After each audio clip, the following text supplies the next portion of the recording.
প্রায় ২ বছর পরে রিহ্যাবের আবার ফেয়ার শুরু হলো। তো আসলে এই ফেয়ার তো একটা ক্লায়েন্টের জনসমাগম, তারা আসতে পারে এবং বেসিক্যালি তারা বিভিন্ন ধরনের কোম্পানিতে গিয়ে তাদের মনের মতো ফ্ল্যাট খুঁজে বের করে আর কি। তো কম্প্রিহেন্সিভ বরাবরের মতোই আমরা কাস্টমার ওরিয়েন্টেড কোম্পানি। তো আমরা অলমোস্ট 45 প্রজেক্টস নিয়ে এসেছি এবার।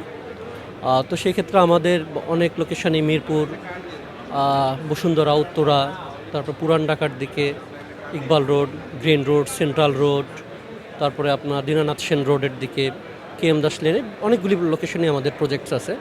আর স্পেশালি আমাদের যে প্রজেক্টটা হলো এবার বেইলি রোডে আমাদের 4.5 বিঘার উপরে আমাদের যে প্রজেক্টটা, এটা হলো আমাদের লিড সার্টিফাইড আমাদের প্রজেক্টটা হতে যাচ্ছে। অত্যাধুনিক একটা বিল্ডিংয়ে যত ধরনের ফ্যাসিলিটিস দরকার সব ফ্যাসিলিটিস আমাদের এখানে আছে। আর এখানে আমাদের 4টা টাওয়ার হবে আপনার 15 তলা করে। আর আরেকটা শুধুমাত্র ফ্যাসিলিটিস টাওয়ার থাকবে 13,500 স্কোয়ার ফিটের ভিতরে। এটার ভিতরে গ্রোসারি শপ থাকবে আপনার, তারপরে কমিউনিটি হল, তারপরে আপনার সুইমিং পুল সহকারে আপনার কফি শপ, অনেক ফ্যাসিলিটিস এখানে থাকছে আর কি।